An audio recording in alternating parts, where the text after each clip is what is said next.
Yeah, I grew up in Detroit, Michigan. I was raised by a single mom. My mom and dad got a divorce when I was very young.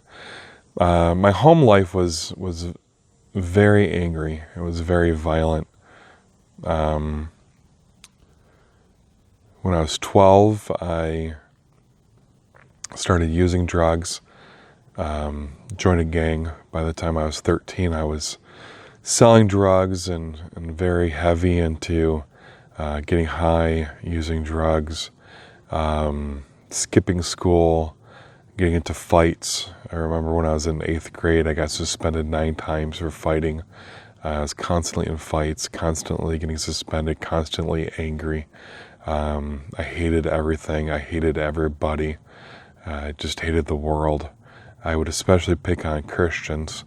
I hated Christians.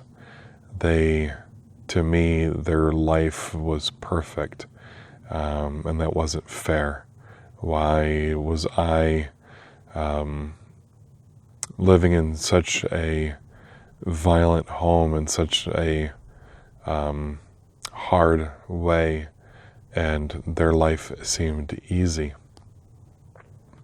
When I was 15, my mom had enough and kicked me out of the house.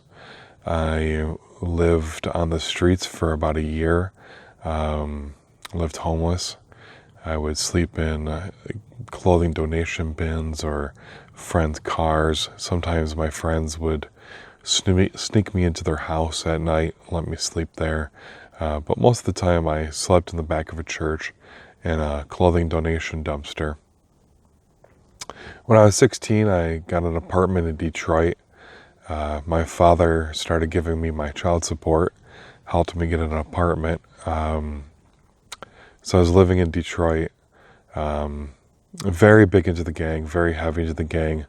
I had gotten pretty high up in the gang, selling drugs, prostitution,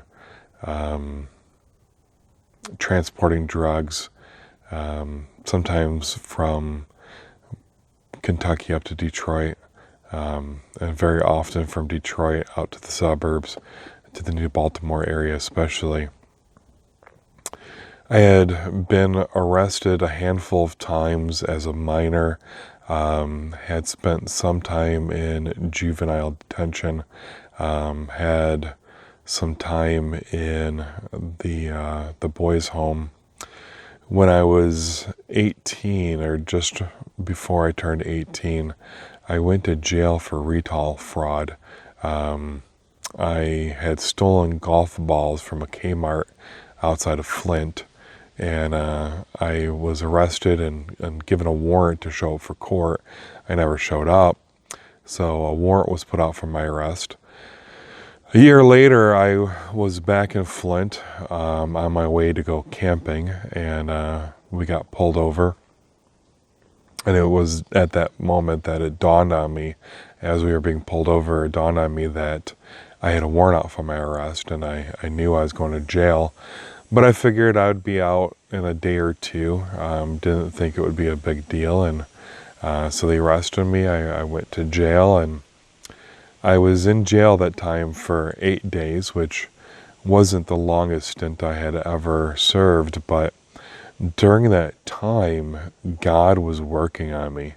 I didn't realize it, but I definitely felt it. In hindsight, I know now exactly what God was doing. I felt lonely. I felt empty. I felt hollow. Something I'd never really felt before. I knew that I was longing for something, but didn't quite know what it was. My friends were trying to come get me. They tried several times to come get me. They got a flat tire. They had a car that wouldn't start. God knew what I needed, and He was going to make sure that I got it. His sovereignty is just amazing to me. So I was serving time. I want to say I was on day 5 or day 6, which is just crazy to have been in jail for so long for retail fraud. I went in on a Friday. I figured Monday at the latest I would get my hearing. I didn't. Tuesday, Wednesday, it was church day. Still waiting on court. So I go to the church, which was in a big gym at the time. I was very claustrophobic.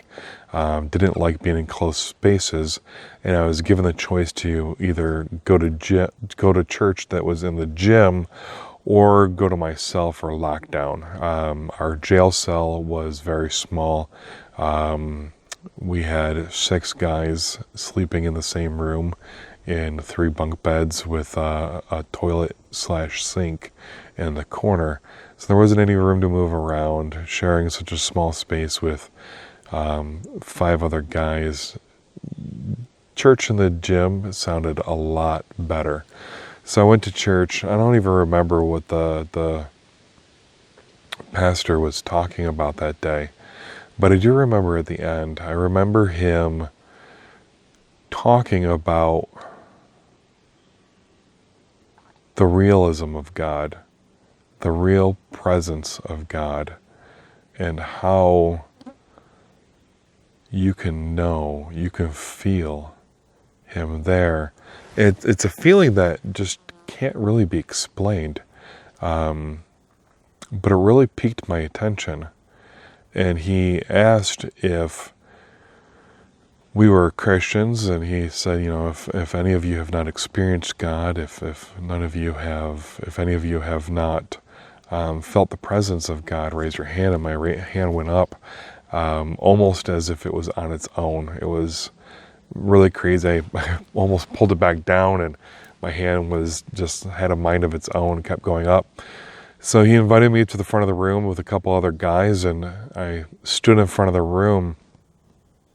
And I remember the point of surrender. I remember standing there bitter and angry, just hateful, and standing in front of this room with my eyes closed, bowing my head. And I remember praying, and I remember saying, God, I know you're real. I can't hate something that doesn't exist.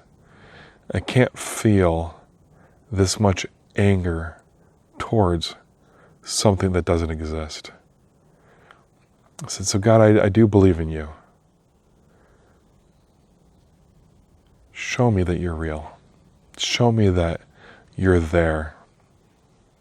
And it was just then, like in an instant, like a flood just washed over me.